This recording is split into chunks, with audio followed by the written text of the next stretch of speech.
That was the voice of a monster, a child killer named Donald Smith expressing his fear of what he knows happens to predators against children and the general population in prison.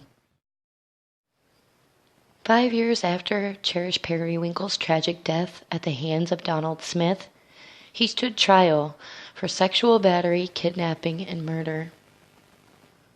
Medical examiners would link Donald Smith's DNA to samples taken from Cherish Perrywinkle's body. They were a match, proving that the DNA fit a 1 in 35 quintillion odds that it was Donald Smith's DNA. In addition to this evidence, they also had the fact that he was last seen with Cherish, and many, many witnesses who saw them together. The jurors only needed 15 minutes to deliberate before they convicted him guilty on all charges. We, the jury, find the defendant guilty of first-degree murder as charged in the indictment.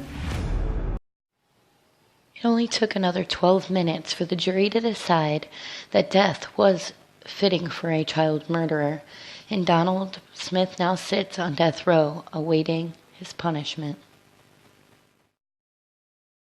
Donald Smith, you have not only forfeited your right to live among us, but under the laws of the state of Florida, you have forfeited your right to life at all.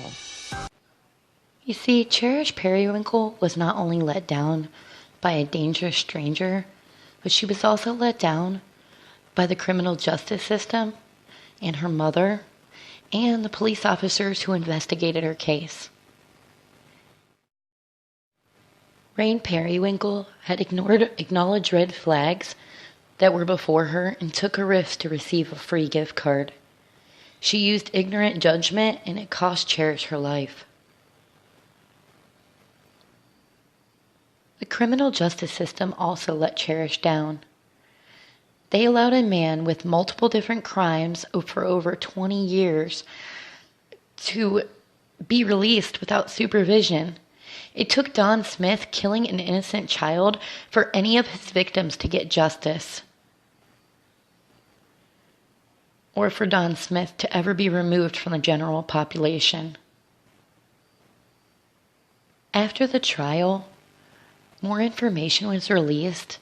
The sheriff's office homicide unit, the leader, was moved out and suspended after an internal investigation found that officers didn't notify the public and media fast enough after Cherish was kidnapped. Even the first responders that showed up for Cherish's kidnapping would go on to admit that they didn't even believe Rain about a stranger taking Cherish.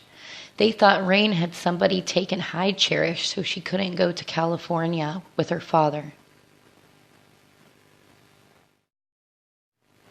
Even a psychiatrist with prior knowledge of Donald Smith had told the parole board that he should not be released without supervision. And to think that if they would have just heeded his warning and made Donald Smith's sentences longer, this would never have happened to poor Cherish. It is truly heartbreaking.